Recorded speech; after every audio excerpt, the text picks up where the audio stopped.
A Dança da Morte. Stephen King. Capítulo 55. A casa onde o juiz morava dava para um cemitério. Ele e Larry estavam sentados no alpendre dos fundos depois do jantar, fumando charutos e contemplando o sol poente, que desbotava para um alaranjado pálido ao redor das montanhas. Quando eu era menino, disse o juiz, morávamos a uma distância em que se podia ir a pé até o melhor cemitério de Illinois. Chamava-se Monte da Esperança. Toda noite depois do jantar, meu pai, então com seus 60 anos, ia dar um passeio. Às vezes eu ia com ele. E se o passeio por acaso nos fazia passar por aquele cemitério perfeitamente bem cuidado, ele dizia: "O que você acha, Ted? Existe alguma esperança?" E eu respondia: "Há um Monte da Esperança." E toda vez dávamos gargalhadas, como se aquela fosse a primeira. Costumo pensar que caminhávamos por ali só para ele poder partilhar aquela piada comigo. Meu pai era um homem de posses, porém esta era a piada mais engraçada que parecia conhecer.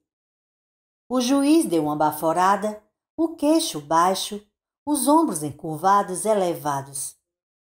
Ele morreu em 1937, quando eu ainda era adolescente. Continuou. Tenho sentido sua falta desde então. Um garoto não precisa de um pai a menos que ele seja um bom pai. Mas um bom pai é indispensável. Nenhuma esperança senão um Monte Esperança. Como ele gostava disso. Estava com 78 anos quando faleceu. Morreu como um rei, Larry. Ele estava sentado no trono no menor cômodo da nossa casa com o jornal no colo. Larry, incerto sobre como responder a este acesso de nostalgia um tanto bizarro, nada comentou. O juiz suspirou. Não demora muito, vai haver uma pequena operação por aqui, disse ele. Isso é, se vocês puderem restaurar a energia. Se não puderem, as pessoas vão ficar nervosas e começar a seguir para o sul antes que o mau tempo chegue e as retenha aqui. Ralph e Brad garantem que vão restaurar a energia. Confio neles. Então vamos esperar que sua confiança seja bem fundada, não é? Talvez seja uma boa coisa a velha ter desaparecido. Talvez ela soubesse que seria melhor assim. Talvez as pessoas devessem ter liberdade para julgar por si mesmas o que são as luzes no céu. Se uma árvore tem um rosto, ou se o rosto era apenas um truque de luz e sombra. Entende o que eu quero dizer, Larry? Não, juiz, respondeu Larry com franqueza. Não sei se entendo. Eu me pergunto se precisaremos reinventar toda aquela cansativa história de deuses, salvadores e o além na eternidade, antes de reinventarmos a privada com descarga. É o que eu queria dizer. Eu me pergunto se esta é a hora apropriada para os deuses. Acha que ela está morta? Já faz 6 dias que ela se foi. O comitê de busca não encontrou a menor pista. Sim, acho que está morta, porém não tenho certeza. Era uma mulher surpreendente, completamente diversa de qualquer estruturação racional. Talvez um dos motivos por estar contente pelo desaparecimento dela deva-se a eu ser um velho rabugento racional. Gosto de cumprir minhas tarefas diárias e regar meu jardim. Viu como consegui recuperar as begônias? Estou bastante orgulhoso disso. Ler meus livros, fazer anotações para meu próprio livro sobre a epidemia. Gosto de fazer tudo e depois tomar um pouco de vinho antes de ir para a cama e adormecer com a consciência em paz. Sim, nenhum de nós quer saber de portentos e augúrios, pouco importando o quanto apreciemos histórias fantásticas e filmes de terror. Nenhum de nós quer realmente ver uma estrela no Oriente ou uma coluna de fogo à noite. Queremos paz, racionalidade e rotina. Se tivermos que ver Deus no rosto negro de uma velha, isso nos fará recordar que existe um demônio para cada Deus. E nosso demônio pode estar mais perto do que gostaríamos. Esse é o motivo por que vim aqui, disse Larry constrangido. Preferia que o juiz não tivesse falado no seu jardim, seus livros, suas anotações e seu copo de vinho antes de deitar. Ele tivera uma ideia nem um pouco brilhante numa reunião de amigos e fizera uma alegre sugestão. Agora imaginava se havia alguma forma de prosseguir sem parecer um idiota cruel e oportunista. Sei por que está aqui e aceito. Larry teve um sobressalto, fazendo ranger o vime de sua cadeira. Quem lhe disse? Para todos os efeitos, isso deveria ser muito sigiloso, juiz. Se alguém do comitê andou vazando informações, estaremos numa enrascada dos diabos. O juiz ergueu a mão coberta de manchas hepáticas, interrompendo-o. Seus olhos pestanejaram no rosto surrado pelo tempo. Calma, meu garoto, calma. Ninguém do seu comitê andou tagarelando, não que eu saiba. E olhe que mantenho meus ouvidos colados no solo. Não, eu mesmo sussurrei o segredo para mim. Por que você viria aqui esta noite? Seu rosto é um livro aberto, Larry. Espero que não se meta a jogar pôquer. Quando eu estava falando sobre meus prazeres simples, pude ver seu rosto enrijecer e desanimar, enquanto nele aparecia uma expressão cômica e... Isso é tão engraçado. O que eu deveria fazer? Mostrar-me feliz sobre enviar-me ao oeste?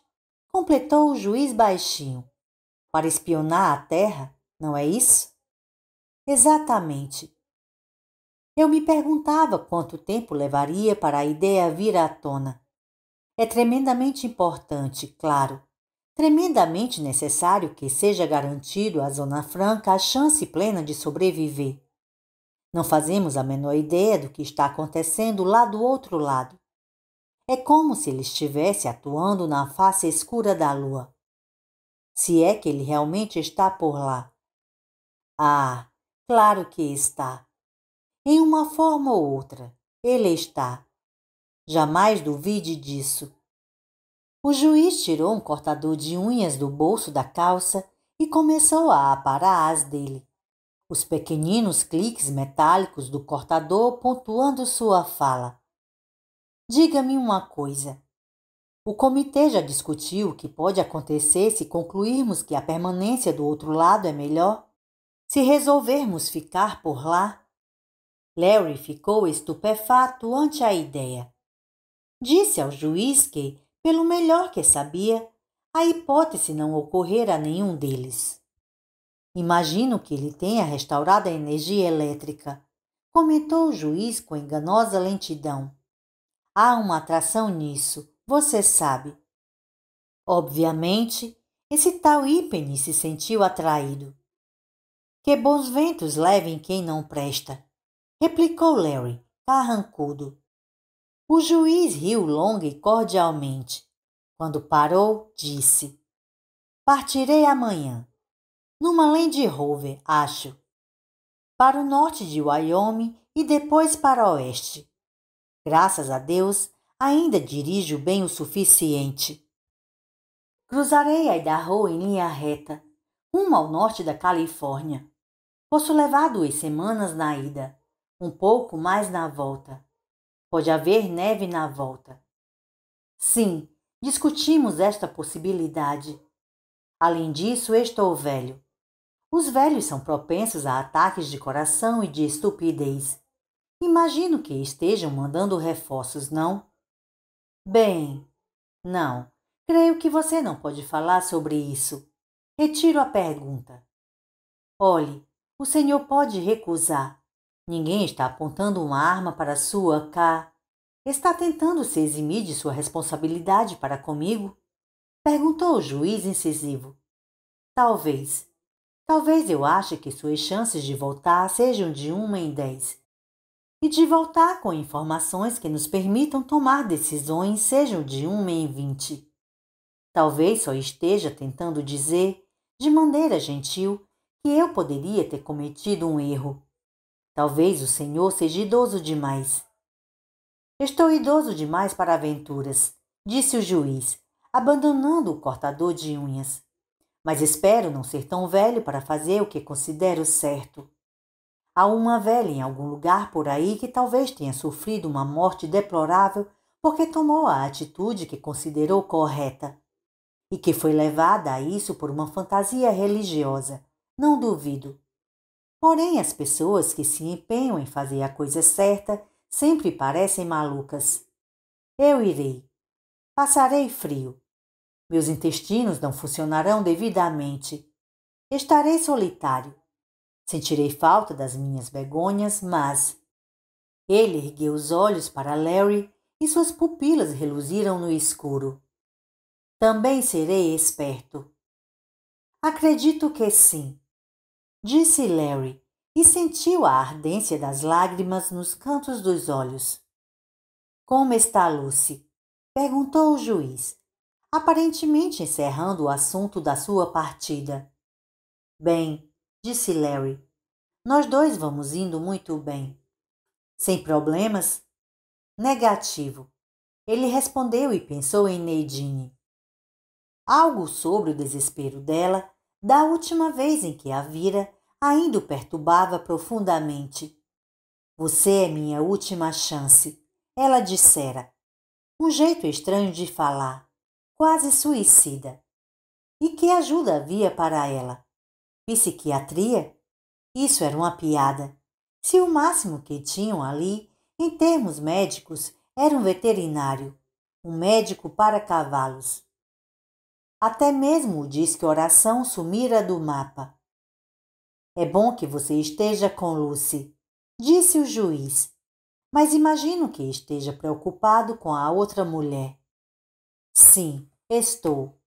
O que se seguiu foi extremamente difícil de dizer, mas ter desabafado com outra pessoa o fez sentir-se muito melhor. Acho que talvez ela esteja pensando em suicídio, acrescentou rapidamente. Não por minha causa, por favor. Não pense que uma garota se mataria só porque não conquistou o velho e sexy Larry Underwood. Mas o menino do qual tomava conta saiu da concha, e creio que isso a fez sentir-se solitária, sem ninguém dependendo de sua ajuda. Se a depressão dela se tornar uma coisa cíclica e crônica, é possível que se mate mesmo, declarou o juiz, com gélida indiferença. Larry olhou para ele chocado. Mas você só pode ser um único homem, disse o juiz, não é mesmo? Claro. E já fez sua escolha? Fiz. Para sempre? Sim, definitiva. Então siga em frente, disse o juiz com grande alívio. Pelo amor de Deus, cresça. Desenvolva um pouco de hipocrisia. Hipocrisia demais é uma coisa feia. Deus sabe disso. Porém, uma pequena dose, aplicada sobre todos os seus escrúpulos, é de absoluta necessidade. Representa para a alma o mesmo que um protetor solar representa para a pele durante o calor do verão. Só você pode dominar sua alma. E de vez em quando algum psicólogo babaca questionará sua capacidade de fazer isso. Cresça. Sua Lúcia é uma excelente mulher. Assumir responsabilidade demais por ela e por sua própria alma é um dos meios mais populares de a humanidade cortejar o desastre. Gosto de conversar com o senhor, disse Larry, perplexo e divertido pela franca generosidade do comentário. Talvez seja porque eu esteja dizendo exatamente o que você quer ouvir, replicou o juiz com ar sereno, e acrescentou. Há muitas maneiras de alguém cometer suicídio, você sabe. Antes que se passasse muito tempo, Larry teve ocasião de recordar este comentário em amargas circunstâncias. Às 8h15 da manhã seguinte, o caminhão de Harold partia do terminal da Greyhound para retornar à área de Table Mesa. Harold, Isaac e 2 outros viajavam na carroceria. Norman Kellogg e outro homem seguiam na cabine. Achavam-se no cruzamento da Arapahoe com a Broadway quando a Land Rover, tinindo de novo, se aproximou deles lentamente. Isaac acenou e gritou: "Para onde está indo, juiz?" Parecendo um tanto cômico em sua camisa de lã e sobretudo, o juiz parou junto deles. "Acho que vou passar o dia em Denver", disse brandamente. "Será que essa coisa consegue levá-lo até lá?" perguntou Isaac. "Acredito que sim, se ficar longe das estradas principais." "Bem, se passar por uma daquelas livrarias pornôs, não poderia nos trazer uma mala cheia?" O gracejo foi saudado com gargalhadas gerais, inclusive do juiz, exceto de Harold. Ele parecia pálido e abatido esta manhã, como se não tivesse dormido bem. Aliás, dormira pessimamente. Conforme Nadine prometera, ele realizara um bocado de suas fantasias durante a noite. Fantasias da variedade úmida, digamos. Ele mal podia esperar a chegada de mais uma noite, e a piada de Isaac sobre pornografia arrancou-lhe apenas uma sombra de sorriso, agora que tivera uma pequena experiência em primeira mão. Nadine ainda dormia quando ele saíra. Antes de se render ao cansaço, por volta das 2 da madrugada, ela lhe dissera que desejava-lhe o livro Razão. Harold consentira, se Nadine assim desejasse. Talvez estivesse se escravizando a ela, mas sentia-se confuso demais no momento para ter certeza. Agora Kellogg estava debruçado para fora da cabine do caminhão, a fim de se dirigir ao juiz. "Vá com cuidado, tio. Está bem? Há uns caras esquisitos pelas estradas hoje em dia."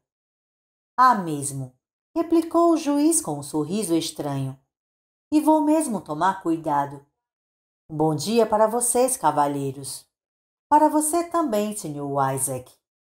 Isso provocou outra explosão de risos, e eles partiram. O juiz não rumou para Denver. Quando chegou à rodovia 36, seguiu direto por ela até a rodovia 7.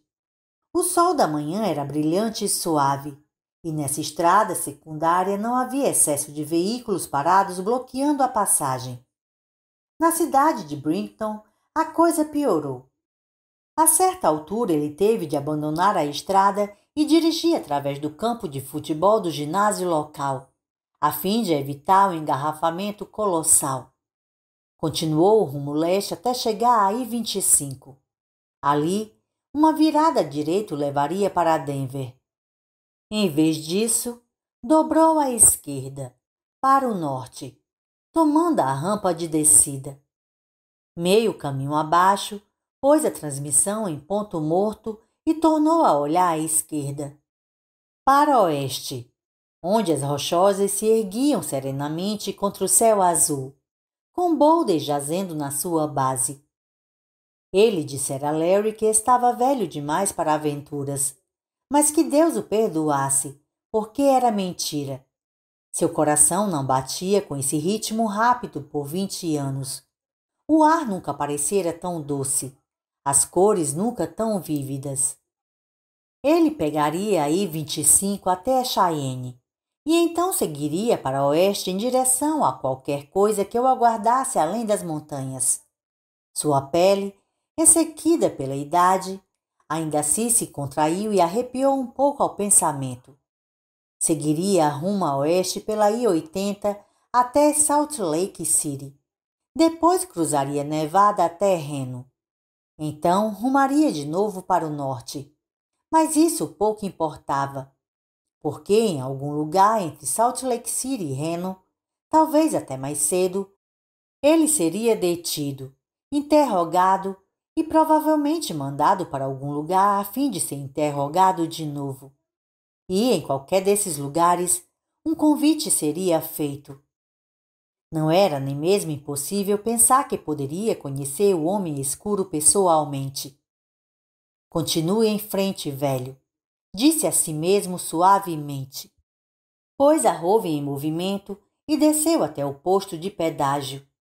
Havia 3 pistas na direção norte, todas relativamente vazias. Tal como previra, congestionamentos e múltiplos acidentes em Denver tinham efetivamente prejudicado o fluxo de tráfego. O tráfego era pesado do outro lado da pista central. Os pobres tolos que tinham seguido para o sul, na cega esperança de que lá seria melhor. Mas aqui a situação estava boa, pelo menos por enquanto. O juiz Ferris continuou dirigindo, contente por estar começando sua missão. Havia dormido mal a noite passada. Iria dormir melhor esta noite, sob as estrelas, envolto firmemente em 2 sacos de dormir. Imaginou se tornaria a ver Bode e achou que as chances talvez fossem poucas. E ainda assim sua empolgação era imensa. Este era um dos melhores dias de sua vida. No início daquela tarde, Nick, Ralph e Stu pedalaram até o norte da cidade e pararam à frente de uma pequena casa de estuque onde Tom Cullen morava sozinho. A casa já se tornara um ponto de referência para os velhos residentes de Boulder. Stenogotny disse que era como se católicos, batistas e adventistas do 7º dia tivessem se juntado aos democratas e adeptos do Reverendo Moon para criar uma Disneylândia político-religiosa. O gramado em frente à casa era uma extravagante exibição de estátuas. Havia uma dúzia de imagens da Virgem Maria, algumas delas aparentemente no ato de alimentar flamingos de plástico cor-de-rosa.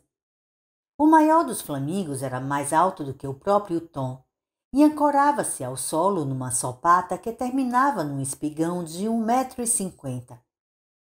Havia um poço dos desejos gigante, tendo um enorme Jesus de plástico que brilhava no escuro de pé na cuba ornamental com as mãos estendidas, aparentemente abençoando os flamingos cor-de-rosa.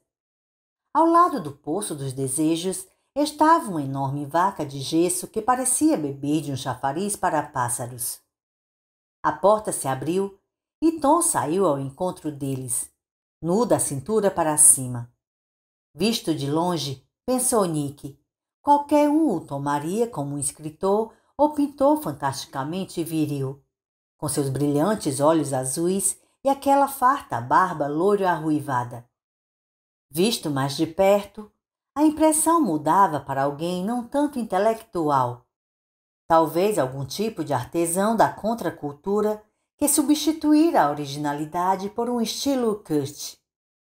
E, quando mais perto ainda, sorrindo e falando aos borbotões, percebia-se com certa tristeza que Tom Cullen tinha um parafuso a menos na cabeça.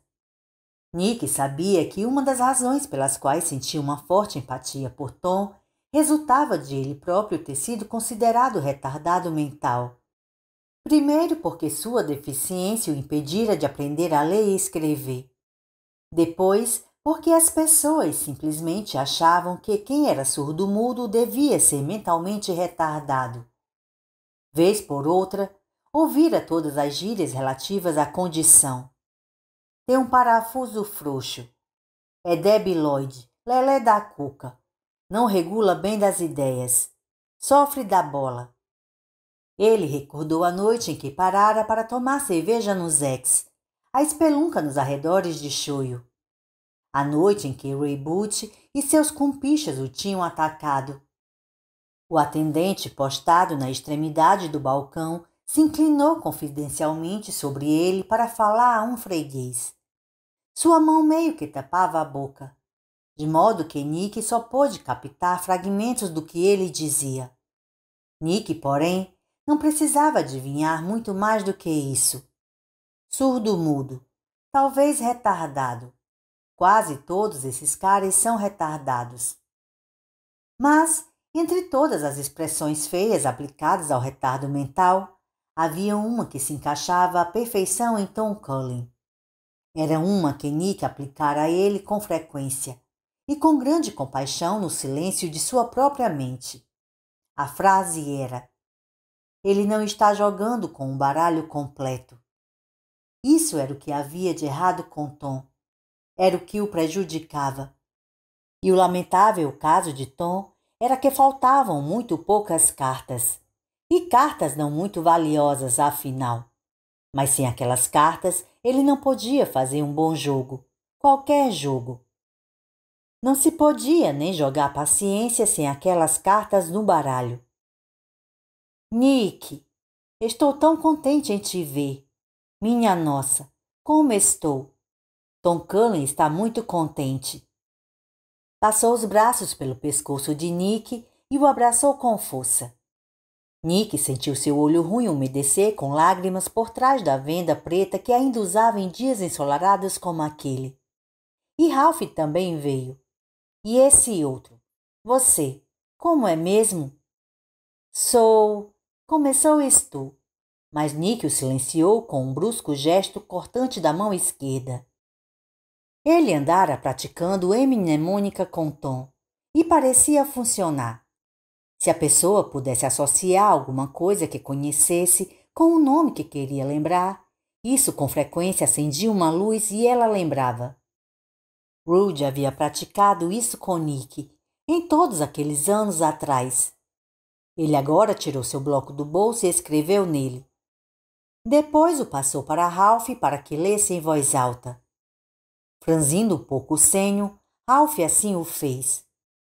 O que você gosta de comer que vem numa tigela com carne, legumes e molho? Tom parou de súbito, a animação sumindo de seu rosto. A boca pendeu aberta frouxamente e ele agora era o próprio retrato do idiota. Stu remexeu-se com desconforto e disse: Nick, não acha que devíamos... Nick levou um dedo aos lábios pedindo silêncio e, no mesmo instante, a animação de Tom retornou. Steel, disse ele, cabriolando e rindo. Você é Steel. Ele olhou para Nick buscando confirmação e este lhe fez um V de vitória. Tom continuou. Bebida. Isso pede um ensopado. Tom Cullen sabe disso. Todo mundo sabe disso. Nick apontou para a porta da casa de Tom. Querem entrar? Minha nossa, é claro. Todos nós vamos entrar. Tom estava decorando sua casa. Ralph e Stu entreolharam-se enquanto seguiam Nick e Tom até os degraus do alpendre. Tom vivia decorando. Ele não mobiliava, porque a casa já era mobiliada quando se mudara para lá. Entrar ali era como penetrar em um mundo de carochinha absolutamente de pernas para o ar. Uma enorme gaiola dourada, com um papagaio verde empalhado e cuidadosamente presa ao poleiro com arames, pendia logo depois da porta de entrada e Nick precisou mergulhar por baixo dela. A coisa era que as decorações de Tom não pareciam apenas uma renda irlandesa tecida ao acaso, pensou Nick. Isso tornaria a casa em algo não mais extraordinário do que retalhos vendidos no bazar de caridade. Mas havia algo mais ali. Algo que parecia chegar logo além do que a mente comum poderia captar como um padrão. Em um grande bloco quadrado, acima da lareira na sala de estar, havia uma grande coleção de anúncios de cartões de crédito, todos eles centralizados e cuidadosamente montados. Seu cartão Visa é bem-vindo aqui. Diga apenas Mastercard. Aceitamos American Express, Diners Club. Agora vinha a pergunta.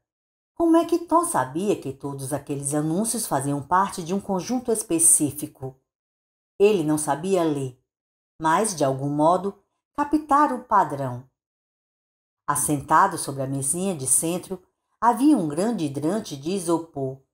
No peitoril da janela, onde captava a luz solar e refletia refrescantes leques de luz azulada na parede, estava uma sinaleira de rádio-patrulha. Tom os conduziu num giro por toda a casa.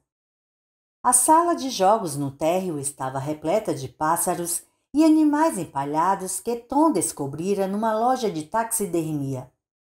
Os pássaros haviam sido presos a cordas de piano quase invisíveis e pareciam voejar de um lado para o outro. Corujas, gaviões e até uma águia de cabeça branca, com penas comidas pelas traças e com um olho de vidro amarelo faltando. Uma marmota erguia-se sobre as patas traseiras a um canto, um esquilo em outro, um gambá no terceiro canto e uma doninha no quarto. No centro do cômodo estava um coiote, parecendo, de certo modo, centralizar a atenção de todos os animais de menor porte. O corrimão das escadas tinha sido envolto em tiras de papel contact brancas e vermelhas, de modo a parecer um poste de barbearia. O corredor superior mostrava aviões de caça presos em mais cordas de piano. Fokkers, Spads, Stukas, Spitfires, Zeros, Messerschmitts. O piso do banheiro tinha sido pintado de um azul metálico reluzente e sobre ele estava a extensa coleção de barcos de brinquedo de Tom, navegando em um mar esmaltado em volta de 4 ilhas e um continente de porcelana branca. Os pés da banheira e a base do vaso sanitário. Por fim, Tom os levou de volta para o térreo e eles se sentaram sob a montagem dos cartões de crédito e de frente para uma foto em 3D de John e Robert Kennedy, contra um fundo de nuvens orladas de dourado. A legenda abaixo proclamava: Irmãos reunidos no céu. Vocês gostam da decoração de Tom? O que acham? É bonita? Muito bonita, declarou Stu. Diga-me, aqueles pássaros lá embaixo, eles não dão nos seus nervos? Não metem medo? Minha nossa, não! Exclamou Tom atônito. Eles estão cheios de serragem. Nick entregou um bilhete a Ralph. Tom, Nick quer saber se não se importa em ser hipnotizado novamente, como Stan fez naquele dia. Agora é importante. Não é apenas uma brincadeira. Nick diz que lhe explicará tudo depois. Vão em frente, disse Tom. Você está ficando com muito sono, certo? É isso aí, disse Ralph. Vocês querem que eu olhe para o relógio de novo? Eu não me importo. Vocês sabem, quando ficam balançando ele para lá e para cá? Muito sono. Tom olhou para eles em dúvida. Só que eu não estou com muito sono. Minha nossa, não. Fui dormir cedo a noite passada. Tom Cullen sempre se deita cedo porque não tem televisão para assistir. Stu disse suavemente. Tom, você gostaria de ver um elefante? Os olhos de Tom se fecharam de imediato e sua cabeça pendeu frouxa à frente. Sua respiração se aprofundou, tornando-se lenta e pesada. Stu observou isso com grande surpresa. Nick lhe tinha dado a frase-chave, porém Stu não sabia se queria ou não acreditar que funcionasse, e jamais esperara que pudesse acontecer tão rápido. É como colocar uma galinha com a cabeça debaixo da asa, disse Ralph maravilhado. Nick passou a Stu seu roteiro, preparado para este encontro. Stu olhou para Nick por um longo momento. Nick desviou a vista, depois acenou sério para que Stu prosseguisse. Tom, você pode me ouvir? Perguntou Stu. Sim, posso ouvir você, disse Tom, e a qualidade de sua voz fez Stu olhar para cima incisivamente. Soava diferente da voz normal de Tom, mas de uma forma que Stu não entendia plenamente. Recordava-lhe algo que acontecera quando estava com 18 anos e se formando no ginásio. Eles estavam no vestiário dos rapazes antes da cerimônia. Todos os caras com quem estudara desde o primeiro dia do primeiro ano do curso primário em pelo menos 4 anos. E um tempo quase tão longo em muitos outros.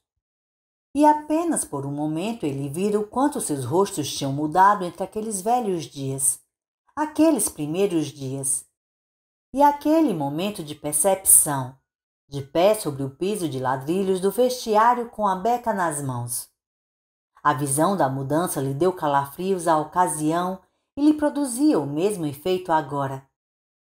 Os rostos que tinham fitado não eram mais rostos de crianças, mas tampouco haviam se tornado rostos de homens. Eram rostos no limbo, rostos percebidos perfeitamente entre dois bem definidos estados do ser. Esta voz, brotando da terra em sombras que era o subconsciente de Tom Cullen, parecia a voz do homem para sempre negado. Mas esperavam que prosseguisse. E ele fez o que devia. Sou Stu Redman, Tom. Sim, Stu Redman. Nick está aqui. Sim, Nick está aqui. Ralph Bretney também está aqui. Sim, Ralph também está. Nós somos seus amigos. Eu sei. Gostaríamos que fizesse uma coisa, Tom, para a Zona Franca. E é perigoso. Perigoso. A preocupação percorreu o rosto de Tom, como uma nuvem pesada cruzando lentamente o milharal em pleno verão. Eu vou ficar com medo? Terei que... Ele se interrompeu. Suspirou. Stu olhou para Nick perturbado. Nick fez com a boca uma mímica de sim. É ele, disse Tom e suspirou apavorado. Era como o som que o vento cortante de novembro faz ao passar entre carvalhos desfolhados. Stu sentiu de novo aquele estremecimento interior. Ralph empalidecera. Quem, Tom? Perguntou Stu brandamente. Flagg. O nome dele é Randy Flagg, o homem escuro. Você quer que eu... De novo aquele suspiro doentio, amargo e prolongado. Como é que o conhece, Tom? Perguntou Stu. Isso não estava no roteiro. Sonhos. Vejo o rosto dele em sonhos. Vejo o rosto dele em sonhos. Contudo, nenhum deles lhe vira o rosto. Estava sempre oculto. Você o vê? Sim. Como ele é, Tom? Tom não falou nada por um bom tempo. Stu concluiu que ele não responderia e já se preparava para voltar ao roteiro quando Tom disse: Ele se parece com qualquer um que a gente vê na rua. Mas, quando sorri, os pássaros caem mortos das linhas telefônicas. Quando olha para a gente de certa maneira, a nossa próstata dói e nossa urina queima. A relva fica amarela e morre quando ele cospe. Ele está sempre fora. Veio do tempo.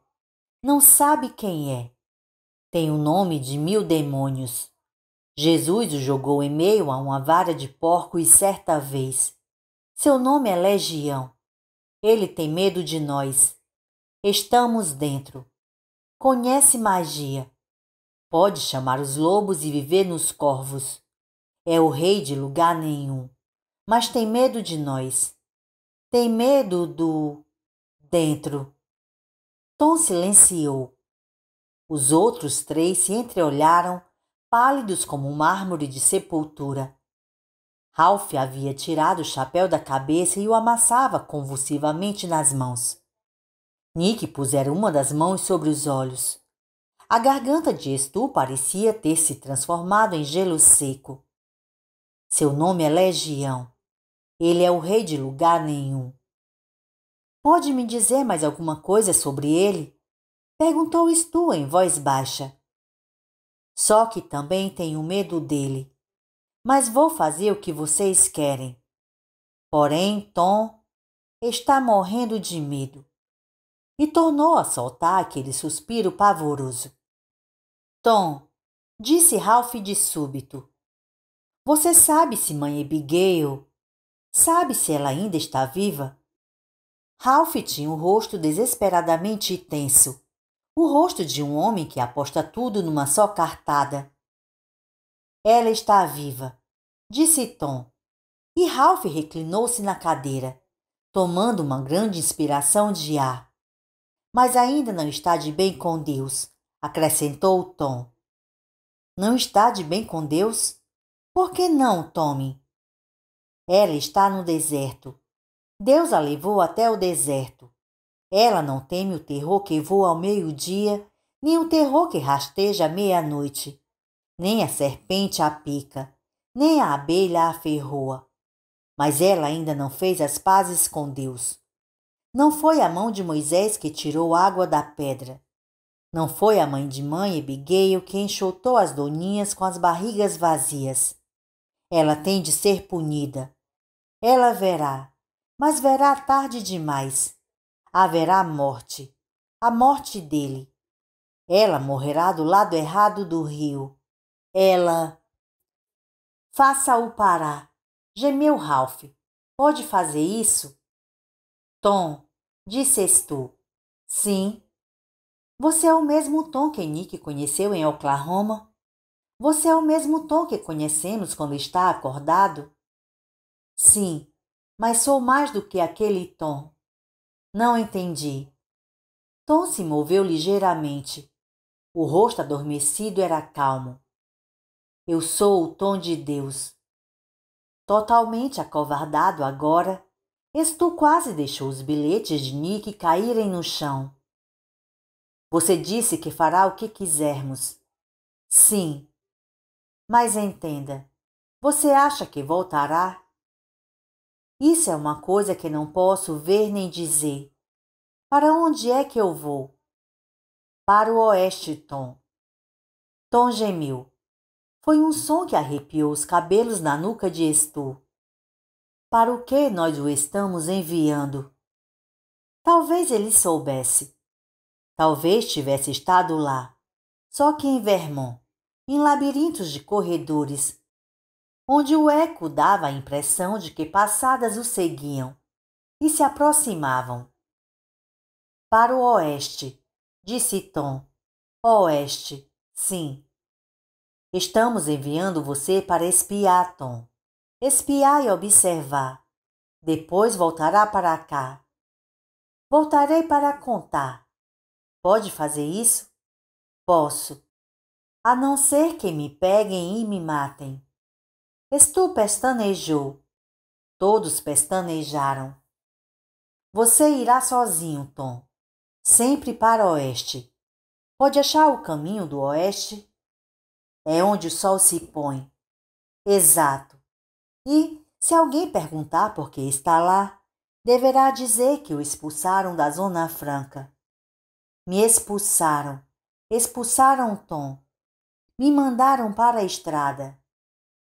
Porque você tinha a cabeça fraca. Expulsaram Tom porque Tom tem a cabeça fraca. E porque você poderia ter uma mulher e ela poderia ter filhos retardados. Filhos retardados como Tom.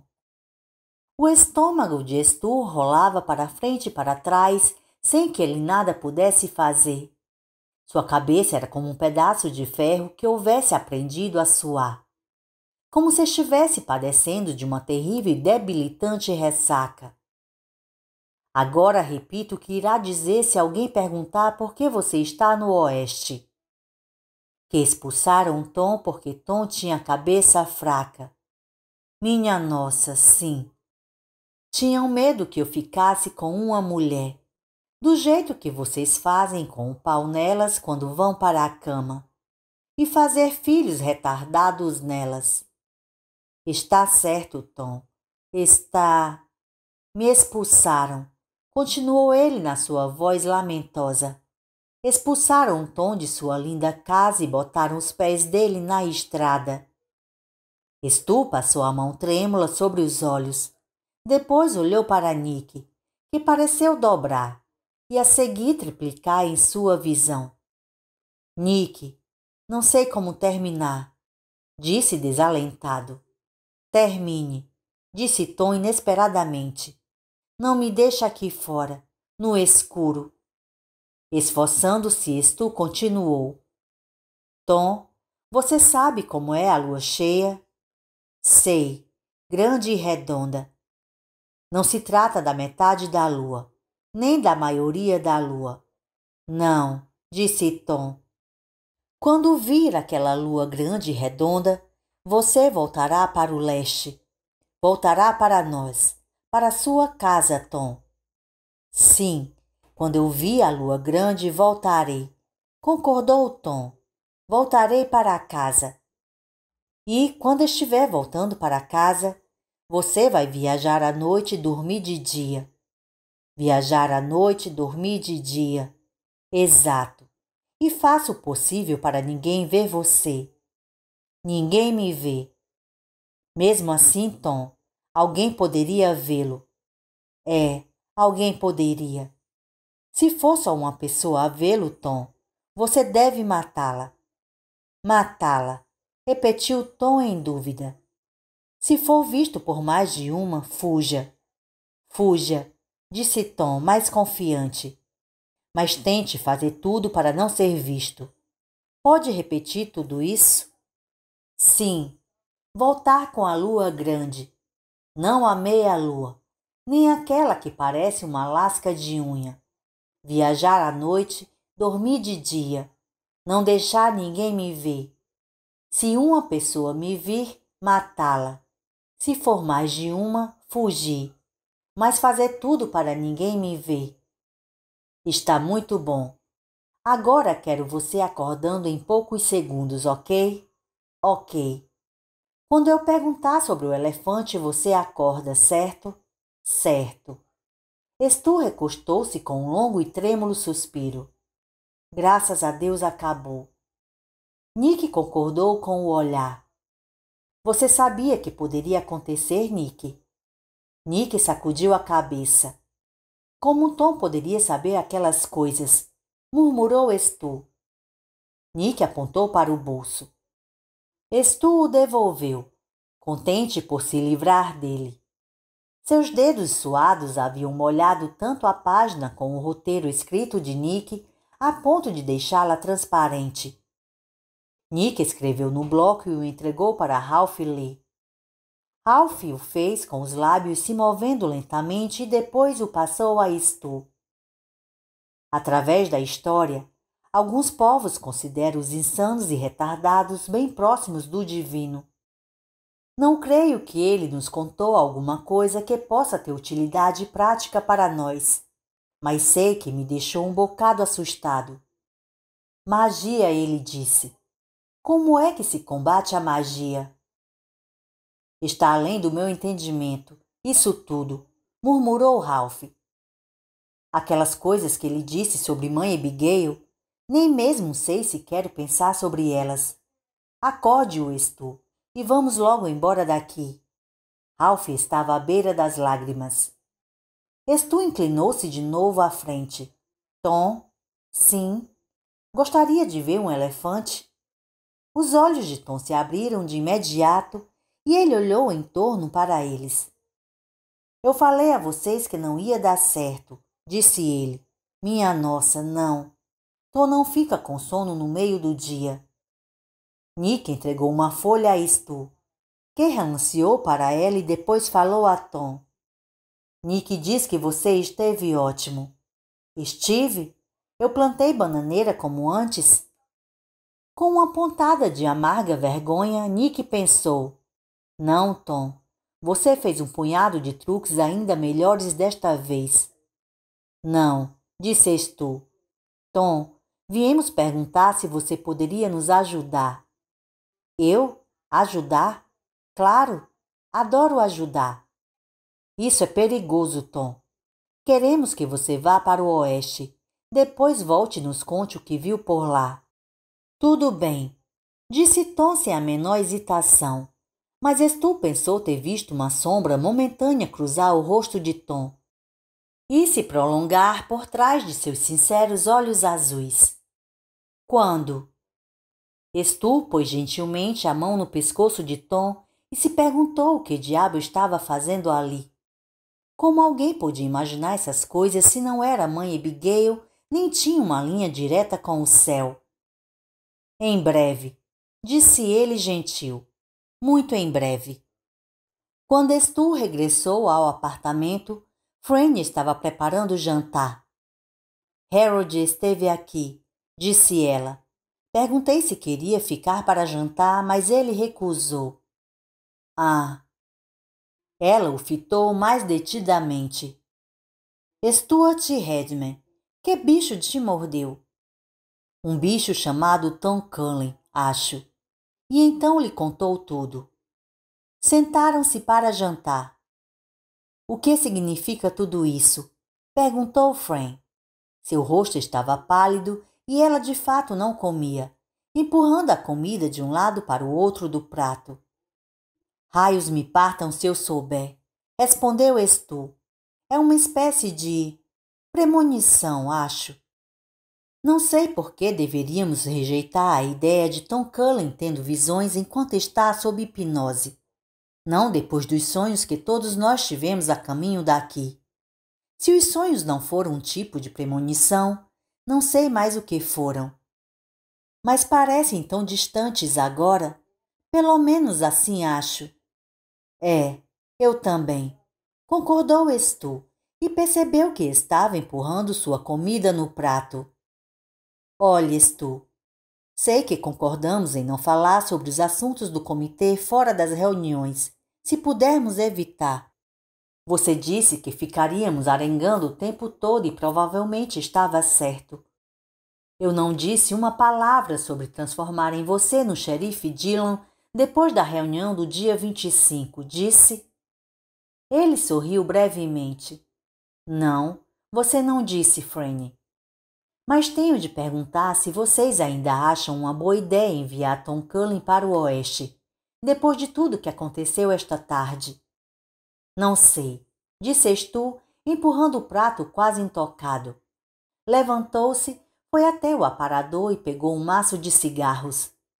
Tinha diminuído o consumo para 3 ou 4 por dia. Acendeu um, tragou, enviou fumaça de tabaco ao fundo de seus pulmões, depois soprou. Pelo lado positivo, sua história forjada é bastante simples e suficientemente incrível. Nós os expulsamos da zona por ser retardado. Ninguém será capaz de desviá-lo desta instrução. E se Tom voltar, poderemos hipnotizá-lo de novo. Ele adormece com a rapidez de um estalar de dedos, benza a Deus, para que nos conte tudo o que viu, as coisas importantes e as sem importância. É possível que ele se torne uma testemunha ocular melhor do que qualquer das outras, não duvido. Se ele voltar bem. Exato. Se. Nós o instruímos a viajar somente à noite e esconder-se durante o dia. Se ele vir mais de uma pessoa, fugir. Se for uma só, matá-la. Stu, vocês não podiam? Claro que podíamos. Retrucou ele furioso, voltando-se para ela. Isso não é nenhuma brincadeira, Franny. Você deve saber o que pode acontecer a ele e aos outros se forem apanhados. E antes de mais nada, por que é tão contrária à ideia? Está bem, disse ela baixinho. Está tudo bem, Stu. Não, não está tudo bem. Exclamou Stu e amassou o cigarro recém-aceso num cinzeiro de cerâmica, provocando uma pequena nuvem de fagulhas. Várias delas pousaram no dorso de sua mão e ele as sacudiu num gesto rápido e violento. Não é correto mandar um rapaz retardado para travar nossas batalhas, como não é correto mover pessoas de um lado a outro como se fossem peões na porra de um tabuleiro de xadrez. E não é correto dar ordens para matar, como um chefão da máfia. No entanto, não me ocorre o que mais podemos fazer. Simplesmente não sei. Se não descobrirmos o que ele está tramando, há uma maldita chance de algum dia, na próxima primavera, transforme toda a Zona Franca numa grande nuvem em forma de cogumelo. Ok, ei, ok. Ele abriu lentamente os punhos crispados. Eu estava gritando com você.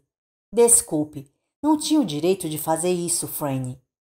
Está tudo bem. Você não foi o único a abrir a caixa de Pandora. Nós todos a abrimos, acho, disse ele embotadamente e pegou outro cigarro no maço sobre o aparador. Seja como for, quando dei a ele aquela... Como se poderia chamar?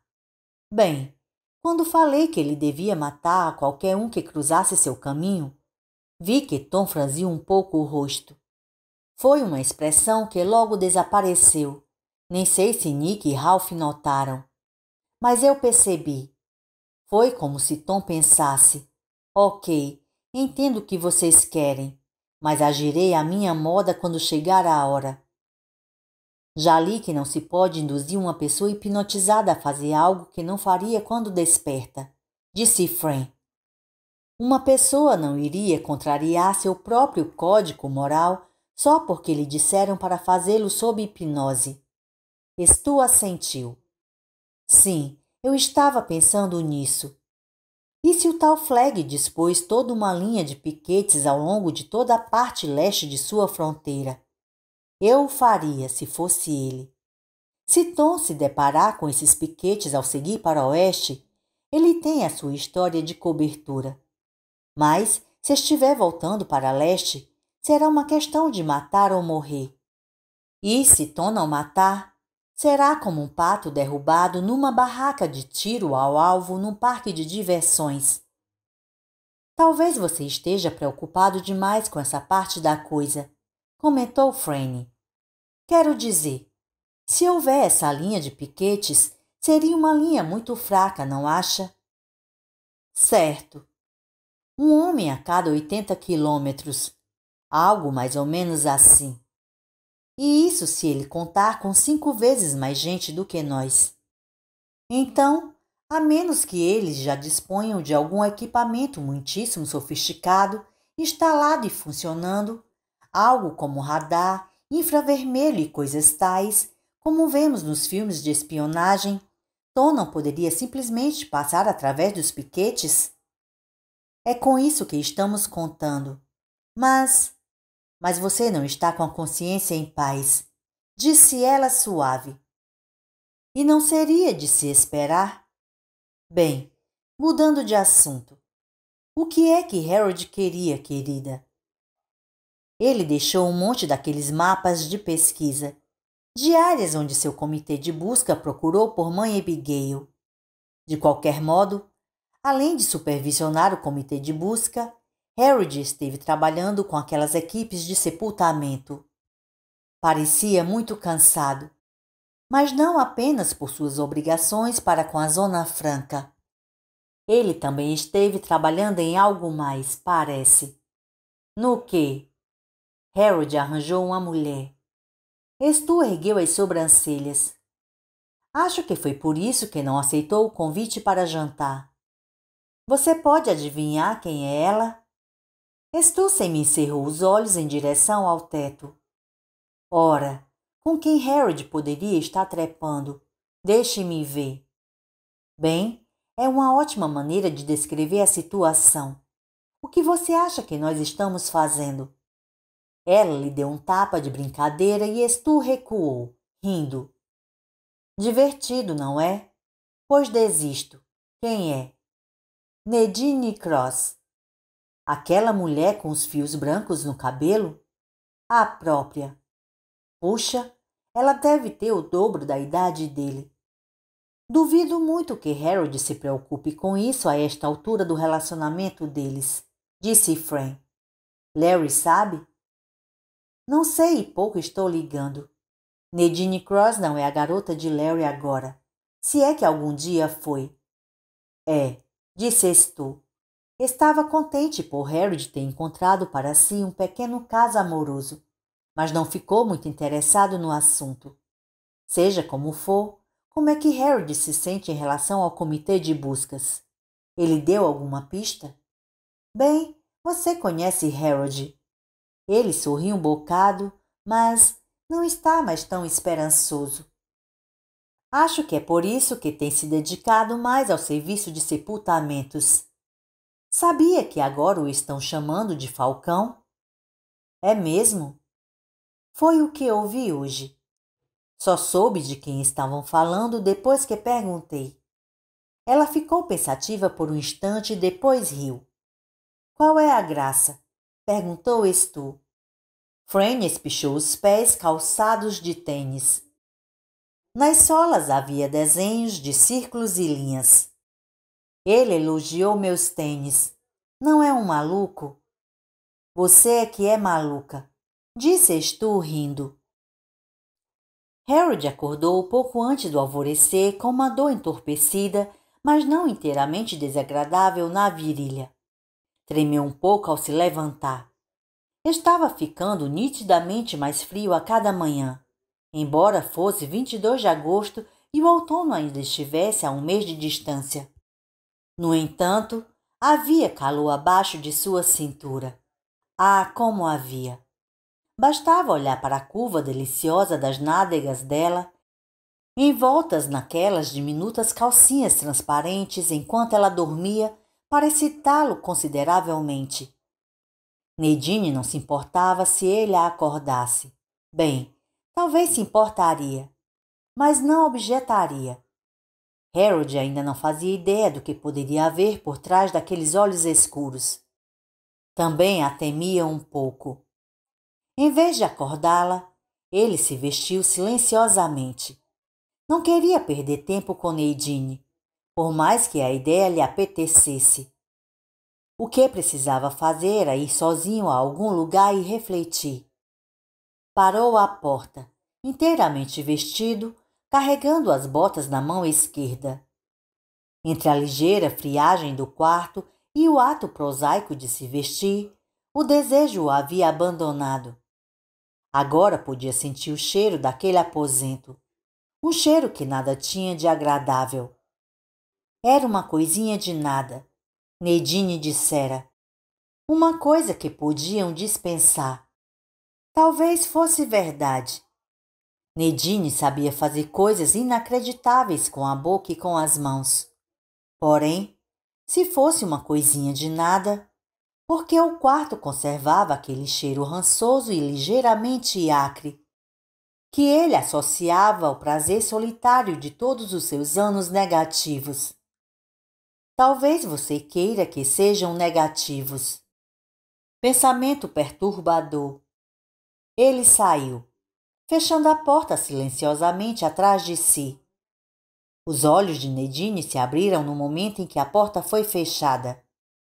Sentou-se, olhando pensativa para a porta, e depois se deitou de novo.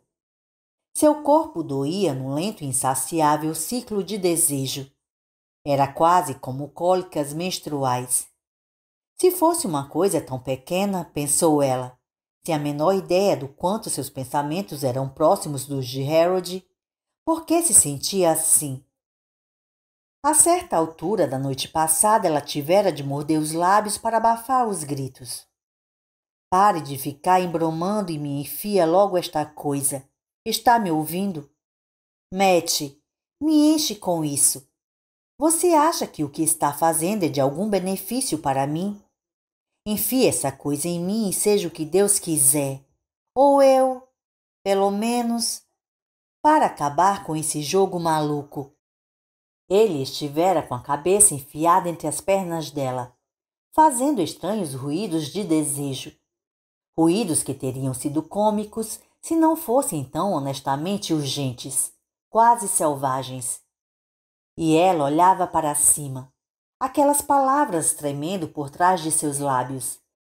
E ela olhava para cima, aquelas palavras tremendo por trás de seus lábios, e tinha visto, ou apenas imaginado ver, um rosto na janela.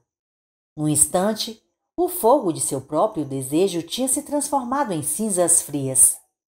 Tinha sido o rosto dele, sorrindo selvagemente para ela. Um grito se elevou da garganta dela, e em seguida o rosto se foi. O rosto não era nada mais que um padrão de sombras em movimento no vidro escurecido misturado com nódoas de poeira. Não mais que o fantasma que uma criança imagina ter visto no armário, ou dissimuladamente enroscado atrás da arca de brinquedos no canto. Nada mais do que isso.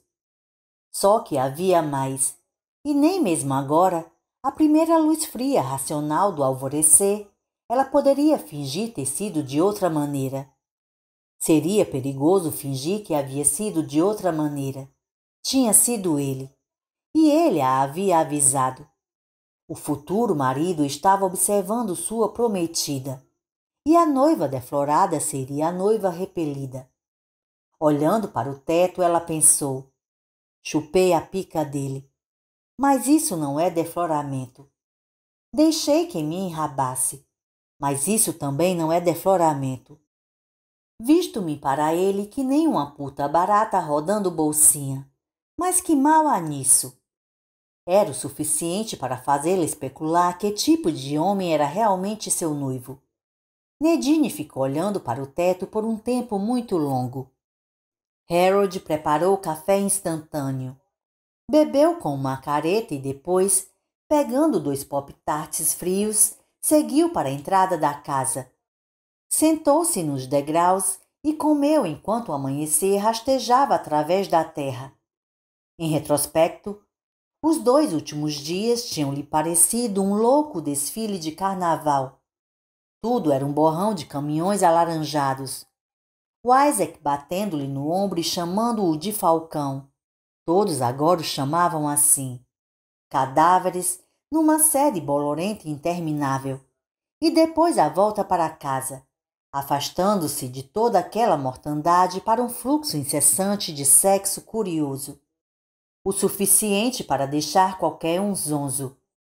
Mas agora, sentado no degrau frio como uma lápide de sepultura, com uma horrível xícara de café instantâneo diluindo-se nas suas tripas, ele conseguia mascar aqueles bolinhos frios com gosto de serragem e pensar.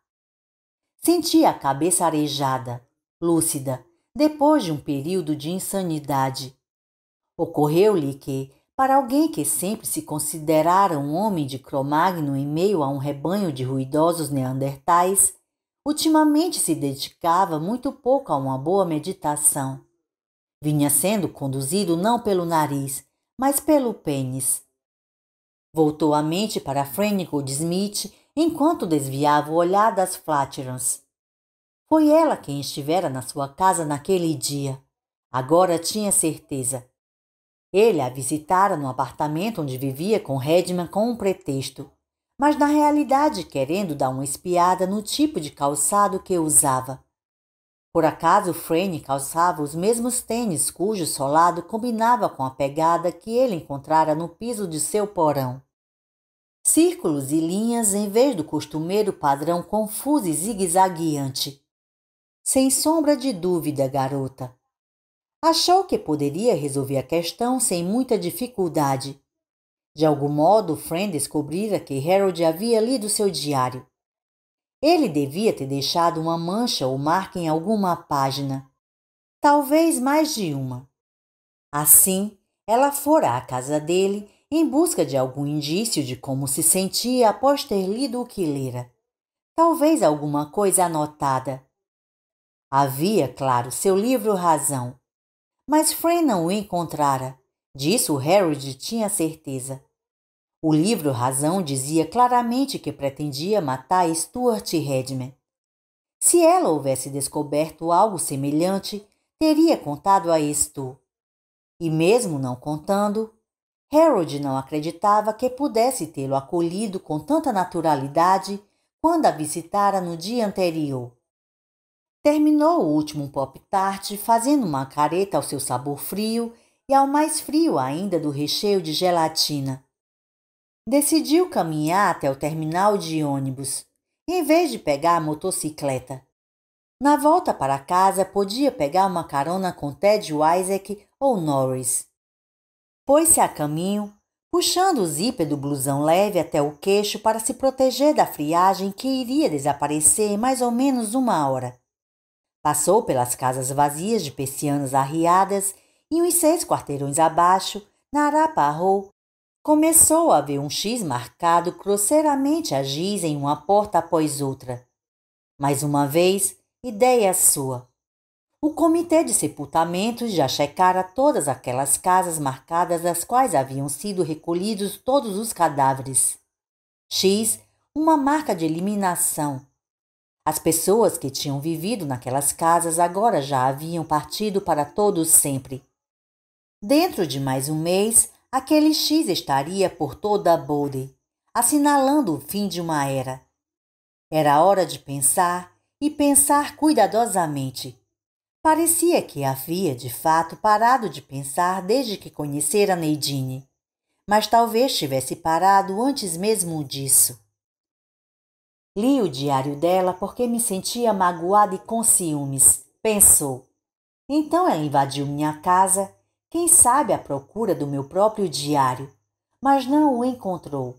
De qualquer modo, o choque de saber que tivera a casa invadida fora uma boa vingança de Franny. Sem dúvida, isso o deixara abalado. Talvez agora estivesse em Kitts. Na verdade, ele não queria mais Franny, queria? Queria? Sentiu a braça taciturna do ressentimento reluzir em seu peito. Talvez não. No entanto, isso não alterava o fato de que o haviam excluído. Embora Nadine pouco dissesse sobre os motivos pelos quais tinha ido à sua procura, Harold tinha a impressão de que, de algum modo, ela também fora excluída, rejeitada, indesejada.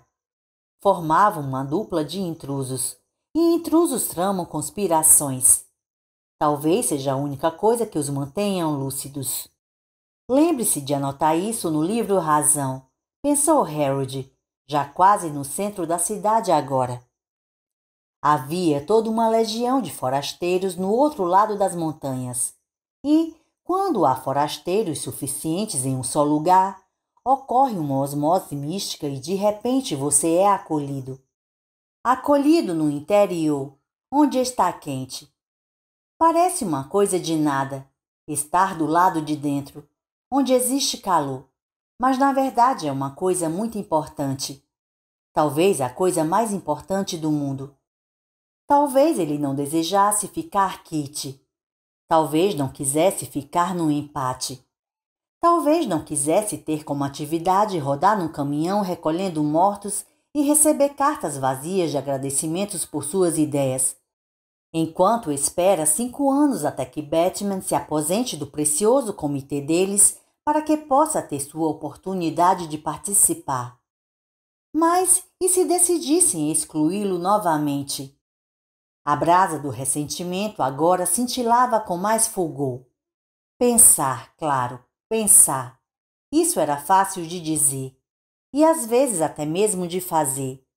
Mas que bem havia em pensar quando tudo que se obtinha dos neandertais que dirigiam o mundo era um risinho hipócrita ou, pior ainda, uma carta de agradecimento.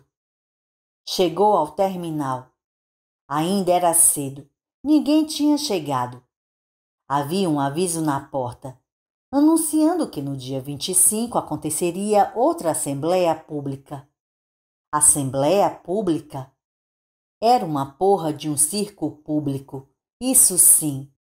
A sala de espera estava festonada com pôsteres de viagens, propaganda do Greyhound Ameripass e fotos de enormes ônibus com janelas panorâmicas cruzando Atlanta, Nova Orleans, São Francisco, Nashville, todos os lugares.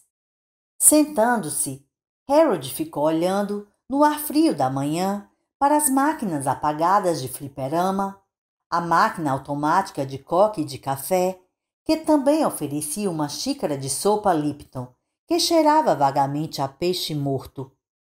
Ele acendeu um cigarro e jogou o fósforo queimado no chão.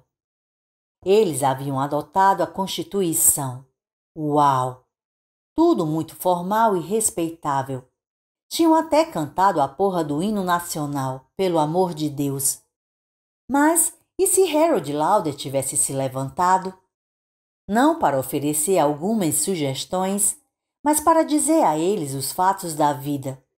Neste primeiro ano após a epidemia. Senhoras e senhores, meu nome é Harold Emery Lauder e estou aqui para lhes dizer que, como na letra da antiga canção, as coisas fundamentais são aplicadas conforme passam os anos. Como Darwin.